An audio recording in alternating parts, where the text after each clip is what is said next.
आंध्र प्रदेश को विकास की बड़ी सौगात देते हुए प्रधानमंत्री नरेंद्र मोदी ने विजयनगरम जिले के भोगापुरम में नए अंतर्राष्ट्रीय एयरपोर्ट का उद्घाटन किया और लगभग 17,900 करोड़ रुपए की विभिन्न विकास परियोजनाओं का लोकार्पण और शिलान्यास किया। कार्यक्रम को संबोधित करते हुए प्रधानमंत्री मोदी ने कहा कि ये परियोजनाएं केवल बुनियादी ढांचे के विस्तार तक सीमित नहीं है, बल्कि राज्य के आर्थिक विकास, रोजगार सृजन और बेहतर कनेक्टिविटी की दिशा में भी महत्वपूर्ण कदम है। ये एयरपोर्ट आंध्र और उत्तर आंध्र की ग्रोथ का रनवे है।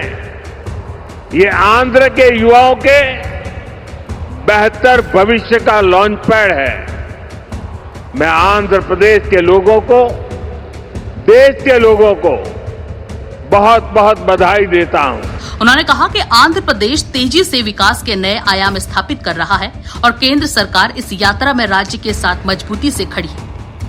प्रधानमंत्री ने भोगापुरम एयरपोर्ट को उत्तर आंध्र क्षेत्र की प्रगति का नया द्वार बताते हुए कहा कि ये परियोजना पर्यटन, व्यापार और निवेश को बढ़ावा देने में अहम भूमिका निभाएगी। इसके साथ ही उन्होंने घोषणा की कि एयरपोर्ट का नाम स्वतंत्रता संग्राम सेनानी अल्लूरी सीताराम राजू के सम्मान में रखा जाएगा। अपने संबोधन में प्रधानमंत्री ने समुद्री अर्थव्यवस्था को मजबूत करने की रणनीति का भी उल्लेख किया।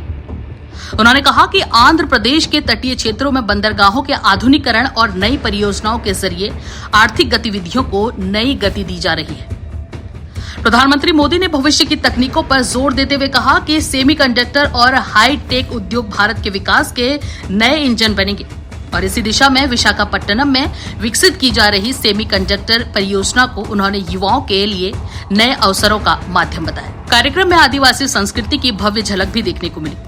बड़ी संख्या में आदिवासी महिलाओं और युवतियों ने पारंपरिक धिमसा नृत्य प्रस्तुत किया, जिसकी प्रधानमंत्री ने सराहना करते हुए इसे भारत की सांस्कृतिक विरासत और विविधता का प्रतीक बताया। प्रधानमंत्री ने राज्य नेतृत्व की भी प्रशंसा की और कहा कि विकास और सांस्कृतिक पहचान को साथ लेकर चलने की सोच आंध्र प्रदेश को नई ऊंचाइयों तक पहुंचाने का काम करेगी।